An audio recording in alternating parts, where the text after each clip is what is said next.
नाम का आश्रय आपके पास। इसलिए भैया एक नाम आश्रय हो जाओ, नाम का त्याग मत करो।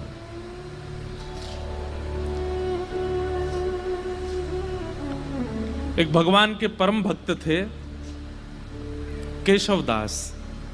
क्या नाम था? केशवदास। तो श्री केशवदास जी का ऐसा चरित्र है कि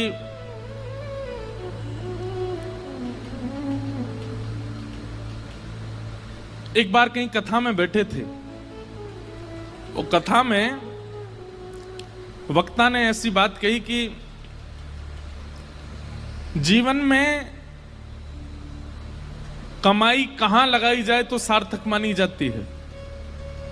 आपने जो भी कमाया, अगर परिवार में लगाया, घर में लगाया, पत्नी बच्चे परिवार सब में, देखो थोड़ा थोड़ा तो सब जगह लगाना ही पड़ता है, लेकिन फिर भी उसकी सार्थकता कब है? हमारे द्वारा कमाया गया धन वो ऐसी कौन सी जगह लगाया जाए कि उससे सार्थक माना जाए, ठाकुर जी प्रसन्नता मानी जाए। वक्ता बोले कि अगर वो संतों की सेवा में लगा दिया जाए तो जितना अंश संत सेवा में लगता है उससे ठाकुर जी बड़े प्रसन्न होते हैं, वो सार्थक माना जाता है, वो पुण्य माना जाता है। आपकी कमाई करना भी सार्थक हो जाता है अगर संत सेवा बन रही है तो। बहुत ध्यान से सुनना। तो केशवदास जी ने ये बात सुनी कि भैया संत सेवा करनी चाहिए, उसमें जो धन लगता है वही सार्थक माना जाता है। अपनी पत्नी से कह दिया, देवी देखो हम जो भी कमाते हैं ना, उसका जो भी अंश ठाकुर जी कृपा करेंगे हम संत सेवा में उसको प्रस्तुत करेंगे, तुम राजी हो? पत्नी बोली हाँ हम राजी हैं। बंधुओं, भगवान की बहुत बड़ी कृपा मानिएगा कि आपका कोई संबंधी, कोई सगा ऐसा है जो भगवत सेवा करने में आपकी सहायता करता है। उस मित्र को कभी मत छोड़िएगा जो कथा में लेके आता हो। उस मित्र का कभी त्याग मत करना जो वृंदावन लेके जाता हो। वो बहन सबसे अच्छी है जो ठाकुर जी की सेवा करवाती हो। वो भैया सबसे अच्छे हैं जो प्रवचन सुनवाते हों। वो माता पिता सबसे अच्छे हैं जो ठाकुर जी की सेवा की आज्ञा देते हों। वो पति सबसे अच्छा है जो गुरु सेवा में संग लग जाता हो। अगर इन भावों से कोई भी संबंधी आपका है, चाहे वो बुआ जी हैं, फूफा जी हैं, चाचा हैं, ताऊ जी हैं, पति है, मित्र है, उस संबंध का त्याग मत कीजिएगा। चाहे वो जीवन में आगे चल करके भले ही पद भ्रष्ट हो जाए तो भी उसका त्याग मत कीजिएगा। वो कभी आपको कथा में लेके गया था, उसकी वजह से आपको कथा मिली थी, इसलिए उसका त्याग मत करना। तो सबसे बड़ा संबंधी, सबसे श्रेष्ठ संबंधी है। तो कई बार पति भक्त होते हैं पर पत्नी का स्वभाव नहीं होता, और पत्नी भक्त होती है, पति का स्वभाव नहीं होता। दोनों विपरीत होते हैं तो बहुत मुश्किल होती है फिर। लेकिन केशवदास जी की जो पत्नी थी वो बिल्कुल योग्य थी। उसने कहा आपकी जैसी इच्छा, आप कहेंगे संत सेवा होनी चाहिए तो होगी। इतना धन नहीं कमाते थे, बहुत अल्प सी धन कमाते थे कि बस दिन रात भोजन हो जाए बस, लेकिन संत सेवा का प्रण ले लिया। एक बात मानेंगे हमारी, कथा में या गुरुजनों के द्वारा जब कोई बात ऐसी आप सुनते हैं जिसको सोच करके सुन के आपके मन में आता है ये मुझे करना चाहिए, लेकिन मैं कैसे करूं, मेरे पास व्यवस्था नहीं है।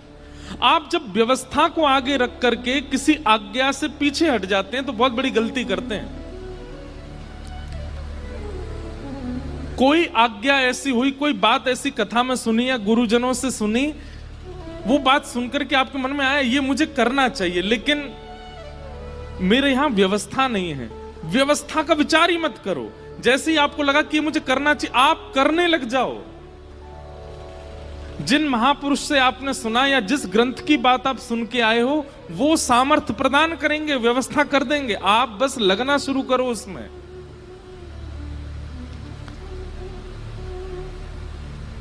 छोटा सा बच्चा स्कूल जाता है और किताब के अक्षरों को देख करके रोने लग गया।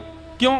क्या कीड़े मकोड़े से हैं, मुझे तो पढ़ ही नहीं जा रहे ये, मैं कैसे अपने पिता की तरह बनूंगा, मैं कैसे अपने चाचा की तरह बनूंगा, ये तो मुझसे पढ़ने में ही नहीं आ रहे। अरे भाई प्रयास तो कर, तो प्रयास करेगा तो धीरे धीरे समझ में आने लगेंगे। हम लोग हिंदू हैं, अगर अभी हिंदी अक्षर के 1 2 3 4 5 6 प्रकट कर दिए जाएं तो हमसे पढ़े नहीं जाएंगे, वो अक्षर भी हमें समझ में आने वाले नहीं है। प्रयास करेंगे तो सब समझ में आता है। इसलिए कभी कोई आज्ञा ऐसी आप सुनते हैं और उसके प्रति आपका भाव बनता है कि ये मुझे करना चाहिए। मान लीजिए किसी महापुरुष की वाणी से आपने सुना कि संत सेवा करनी चाहिए, सप्ताह में 1 दिन निश्चित कर लो कि चाहे ढूंढ के करके आए संत सेवा करेंगे। आपके मन में आया कि मेरा मन तो हो रहा है कि मैं करूं, पर कैसे करूं? क्यों? व्यवस्था नहीं है, चाहे धन की कमी है, चाहे परिवार में कोई साथ देने वाला नहीं है, आदि आदि जो भी व्यवस्था का चिंतन करके रुकिए मत। मुझे संत सेवा करनी चाहिए, ठीक है, अगले सोमवार से मैं सोमवार संत सेवा करूंगा। आप तनिक से प्रारंभ तो करिए। आप प्रारंभ करोगे पूरा ठाकुर जी कराएंगे। केशव दास जी के चरित्र से सीखने को मिलेगा आपको। केशव दास जी की व्यवस्था इतनी उचित नहीं थी कि वो संत सेवा कर सकते हैं, लेकिन कथा में सुन लिया तो मन बना लिया कि अब सेवा मुझे करनी है, और पत्नी का साथ लेकर के जो भी धन कमाते थे उससे बढ़िया प्रसादी बनाते, संतों को निमंत्रण देते, घर पर संत आते, प्रसाद पाते। भगवान की दया से इतना ही प्रसाद बनता कि संत जन पा लेते, उनके लिए नहीं बच पाता था। तो दोनों क्या करते, जो संतों की शीत प्रसादी होती थी उसी को इकट्ठा करते, उसी को पा लेते। कभी कभी वो मिल भी नहीं पाती थी। अब संतों से थोड़ी कहेंगे कि छोड़ जाना थोड़ा, वो बेचारे प्रेम से पाते थे तो कई बार मिलता भी नहीं था, लेकिन संत सेवा बनने लगी। लेकिन ठाकुर जी बहुत दिन तक अनुकूलता रहने नहीं देते। लिख लीजिएगा इस बात को, अगर बहुत प्रसन्नता में जीवन निकल रहा है, भूलिएगा नहीं, आएगा दुख, निश्चित आएगा।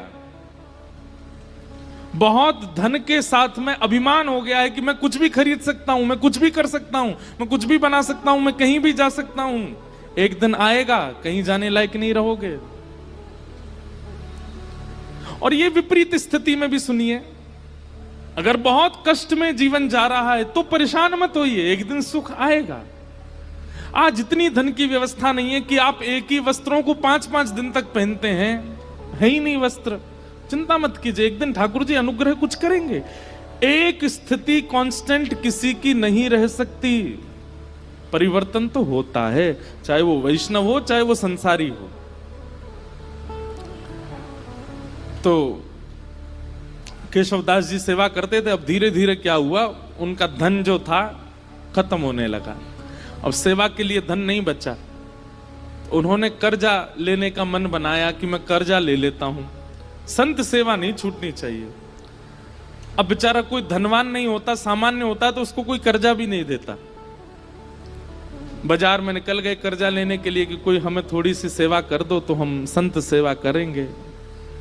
किसी ने भी उनको देने से मना कर दिया। लेकिन एक चतुर व्यापारी था, जब ये गए उसके पास, बोले आप जो कहेंगे हम ब्याज सहित आपको वापस कर देंगे, हमें थोड़ा सा धन दे दो, संत सेवा करनी है। तो व्यापारी ने कहा ठीक है हम दे देंगे तुमको धन, लेकिन बदले में हमको ब्याज सहित धन नहीं चाहिए, एक सेवा कर दो हमारी। ये तो नाचने लगे, बोले आप जो कहोगे सो कर दूंगा। क्या करना है पूछा नहीं। हम आप सब लोग होते तो पूछते, भाई हम जितना धन ले रहे हैं उसके समान ही मेहनत करेंगे।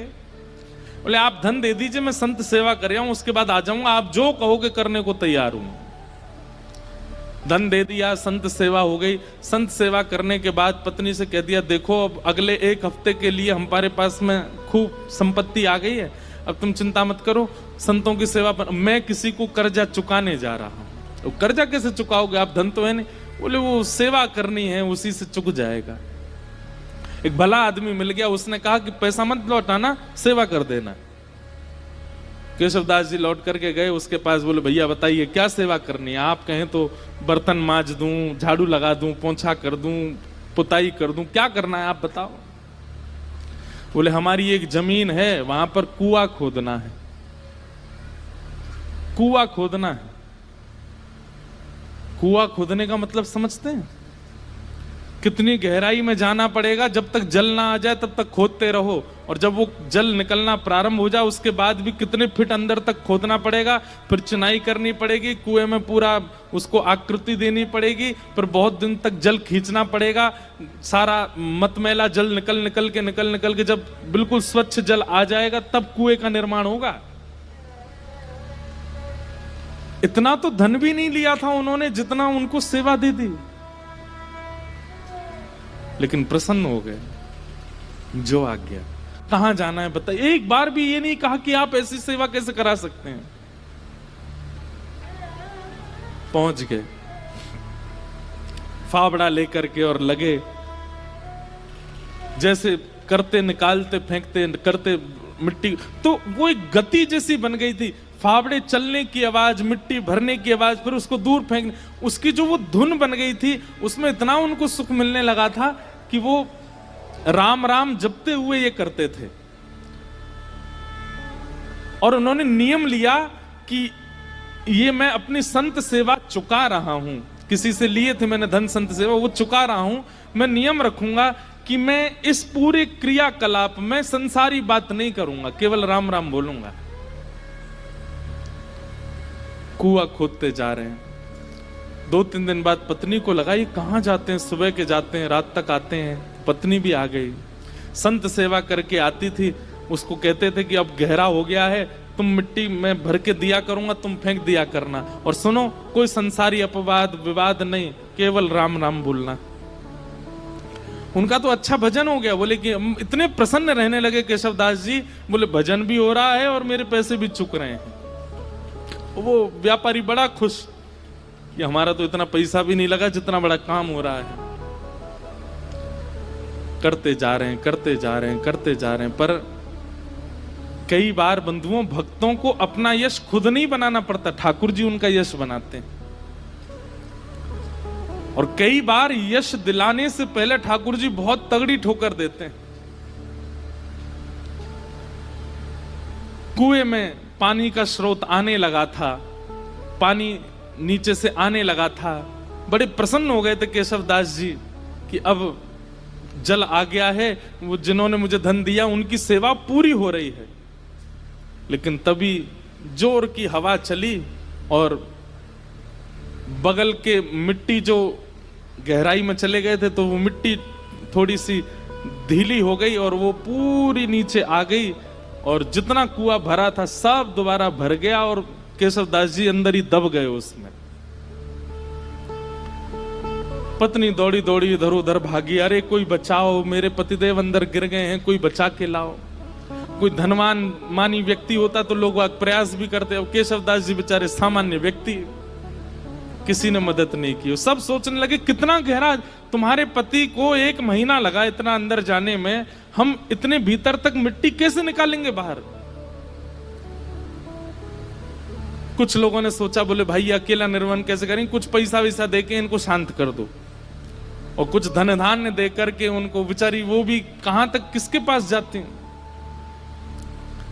लेकिन रोज ठाकुर जी से प्रार्थना करती, मेरे पति ने कभी कोई गलत क्रिया नहीं की, आपके नाम का आश्रय लिया, संत सेवा की, नाथ आप ऐसा अनहित नहीं कर सकते उनके साथ। 1 महीना व्यतीत हो गया, मृतक घोषित हो गए केशवदास जी। 1 महीना बाद जहां वो कुआं खोदा जा रहा था, अब तो वहां पे कुआं खोदने का कोई प्रश्न नहीं उठता था। लोगों ने कहा कि इसमें तो आदमी मर गया, भीतर अब कुआं मत खोदना यहां पे। लेकिन लोग बाग जब वहां से निकलते थे तो वो एक मिट्टी का टीला बन गया था।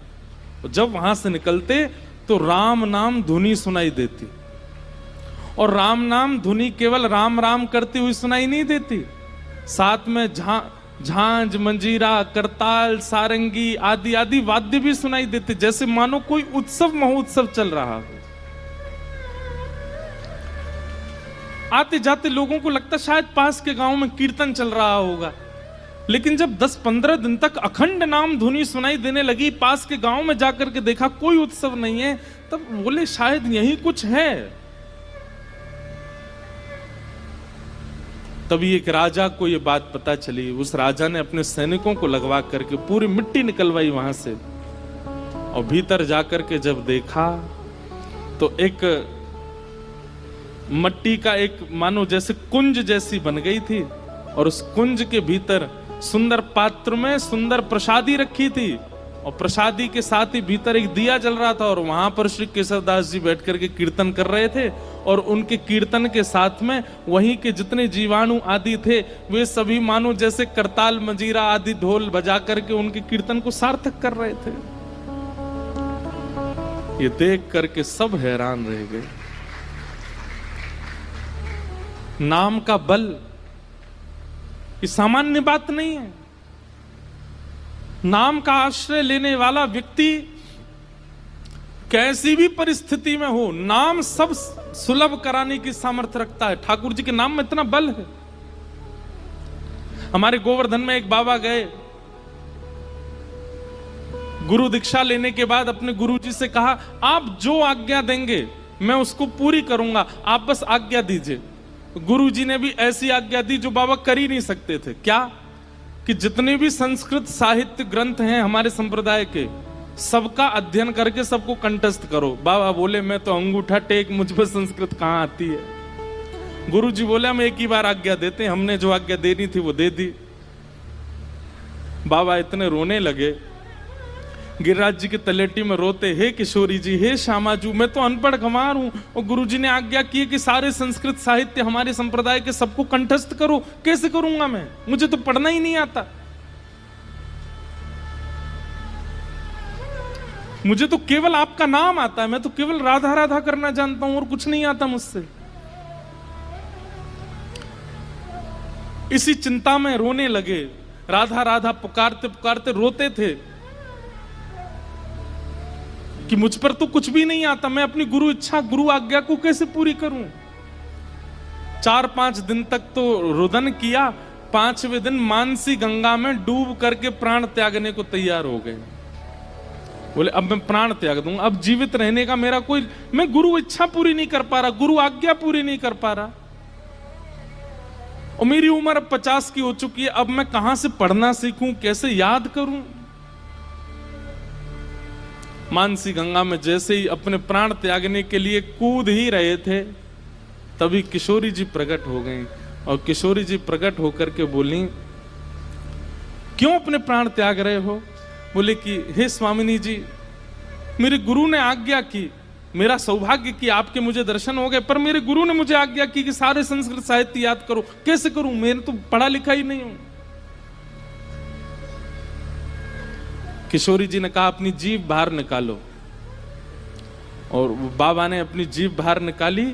श्यामा जी ने वो जीभ पकड़ करके और एक सीख से उस पर कृष्ण लिख दिया, और कृष्ण लिख करके कहा अब जाओ, तुमने जीवन भर नाम गाया है मेरा, और उससे श्री कृष्ण प्रसन्न हुए हैं।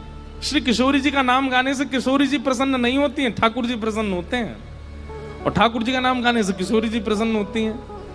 बोले आपने जीवन भर मेरा नाम गाया और कुछ आपको नहीं आता है, इसलिए ठाकुर जी बड़े प्रसन्न है, और उन्होंने प्रसन्न होकर के कहा है कि मेरी जितनी सिद्धियां उनमें एक विद्या सिद्धि है, वो विद्या सिद्धि आप इसको दे आओ श्री जी, अब जाओ, अब तुम्हें पढ़ने की भी आवश्यकता नहीं है, तुम बस गुरु जी जो प्रश्न करें सबका उत्तर देते जाना, सारा साहित्य तुम्हारी जिह्वा पर विराजमान हो गया। जैसे ही गए, गुरु जी ने कहा कि पढ़ाए? बोले हाँ, 5 दिन पहले तो हमने आज्ञा दी, बड़ी जल्दी पढ़ाए। बोले गुरु जी आप आज्ञा करें, कौन सा साहित्य, कौन सा ग्रंथ सुनाऊं? गुरु जी ने ग्रंथ का नाम बोला तो बैठ करके पूरा ग्रंथ सुना दिया। बोले कैसे प्रकट हुआ? बोले केवल नाम का आश्रय, श्री जी के नाम की कृपा हुई है, मैं पढ़ा लिखा नहीं हूं, श्री जी ने कृपा करके अपने नाम की कृपा से मुझे ये सब प्रदान कर दिया। इसका मतलब ये नहीं है किसी के पेपर हो तो रात भर राधे राधे बोलता रहे, हे किशोरी जी कल मेरा एग्जाम अच्छा हो जाए। लंबे समय तक नाम का आश्रय लीजिए, और उस नाम का आश्रय किसी कार्य की सिद्धि के भाव से मत लीजिए, बस नाम का आश्रय लीजिए, कार्य सब अपने आप ठीक हो जाएंगे। सत्यम परम धीमहि, परम सत्य भगवान का नाम है, उसे हम बारंबार प्रणाम करते हैं। धर्म प्रोजित कई तवोत्र परमो निर्मत्सराणां सताम् वैद्यं वास्तवमत्र वस्तु शिवदं तापत्रयोन्मूलनम् श्रीमद्भागवते महामुनिकृते किं वा परैरीश्वर सद्यो हृद्यवरुध्यते त्रिकृतिभिः शुश्रूषुभिस्तत्क्षणात्। धर्म प्रोजित कई तवोत्र परमो, परम धर्म की इच्छा चित्त में प्रकट होना, ये विषय है भागवत जी का। परम धर्म का मतलब क्या होता है?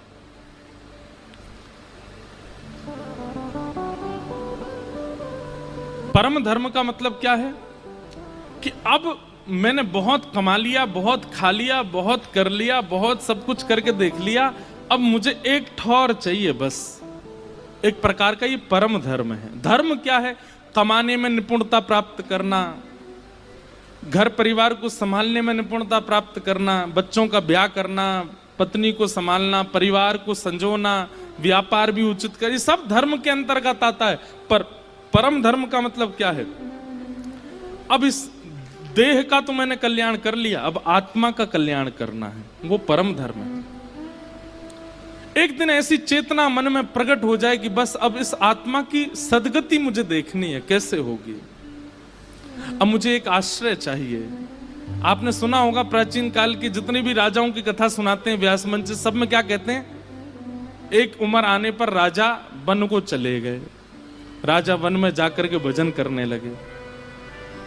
पर आजकल कोई वन में नहीं जाता, वन ही नहीं बचे।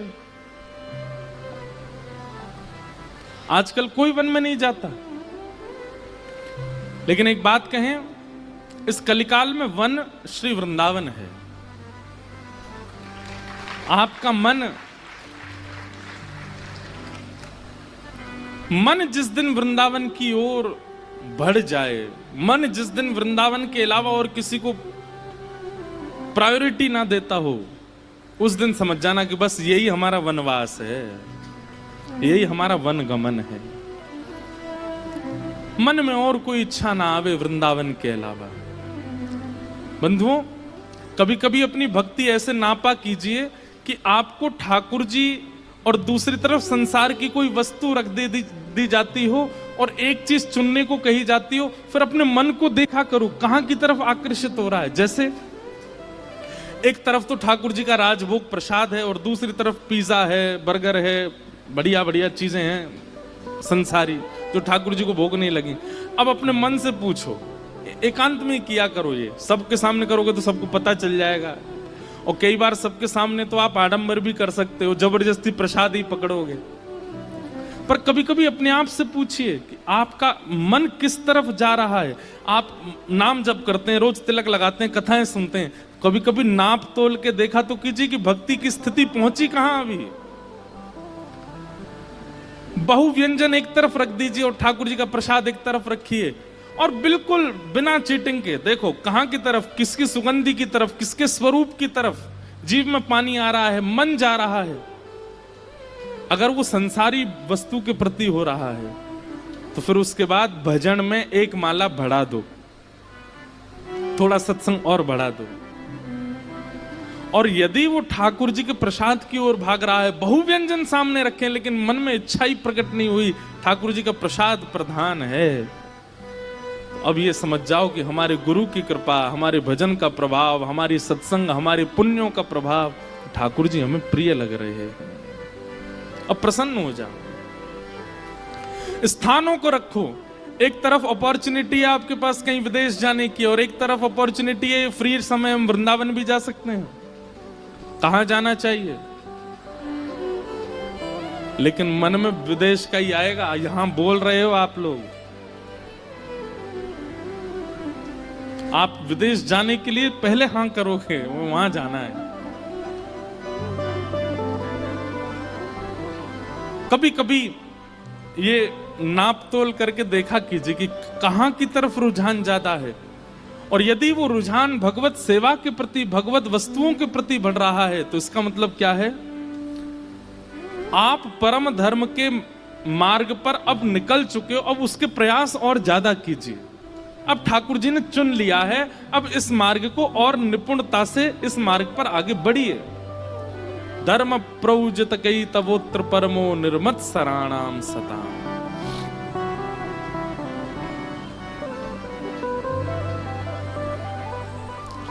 निर्मत सराणाम सताम, मात्सर्य दोष खत्म हो जाए चित्त से।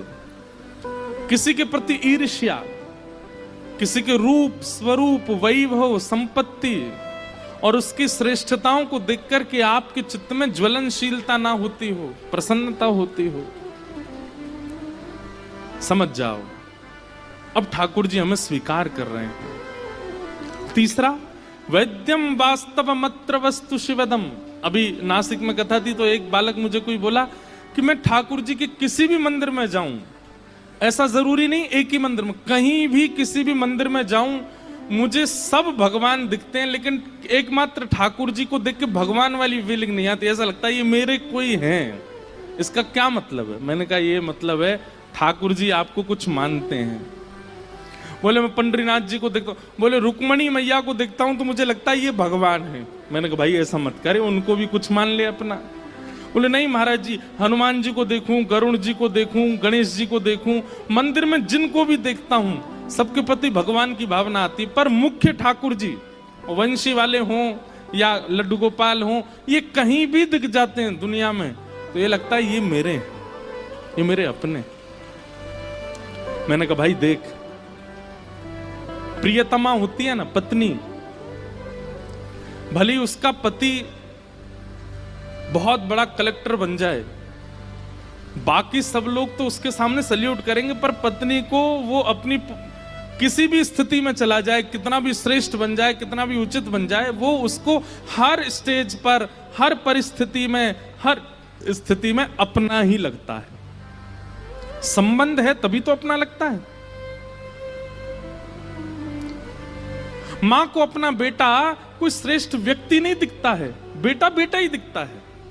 ऐसे अगर ठाकुर जी के प्रति भगवत भावना करके कोई अपनत्व की भावना आती है, उसका मतलब है ठाकुर जी भी संबंध मान चुके हैं, अब बस ढूंढो कि वो संबंध है कौन सा।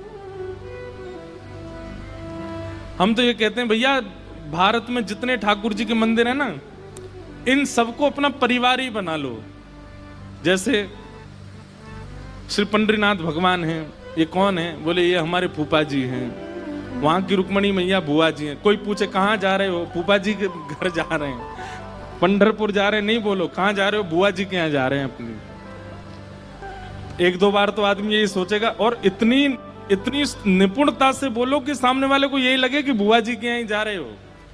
5-6 बार बाद उसको पता चले कौन सी बुआ जी तुम्हारी? बोले चंद्रभागा नदी के तट पर रहती हैं, रुक्मणी मैया हमारी बुआ जी हैं, ठाकुर जी हमारे फूफा जी हैं। द्वारिका के ठाकुर जी को अपने जीजा जी मान लो, वहां की रुक्मणी मैया हमारी बहन है। अब कहाँ जा रहे हो? जीजा जी के यहाँ जा रहे हैं। जगन्नाथपुरी में ये कौन है? बोले ये हमारे चाचा जी हैं, चाचा जी से मिलने जा रहे हैं। बद्रीनाथ भगवान, बोले ये तो नाना जी हैं हमारे। अच्छा बद्रीनाथ वैसे भी नाना जी हैं, क्यों? श्रीमद् भागवत का निर्माण बद्रीनाथ में ही हुआ, और भागवत जगत माता है, और माता जी का जो जन्म स्थान होता है वो नानी का घर ही होता है। तो लो ऐसे भी संबंध बन गया कि वो नाना जी हैं। श्री राधा रमन जी कौन है? बोले ये तो हमारे प्रियतम हैं। बिहारी जी कौन है? ये हमारे सखा हैं। राधा वल्लभ जी कौन है? बोले ये हमारे सखा के सखा हैं। ऐसे कोई संबंध, सबसे संबंध बना लो और फिर उस संबंध का निर्वहन कीजिएगा, उस संबंध को निभाइएगा, उसी संबंध से जाइए, उसी दृष्टि से देखिए, उसी भाव से मिलिए।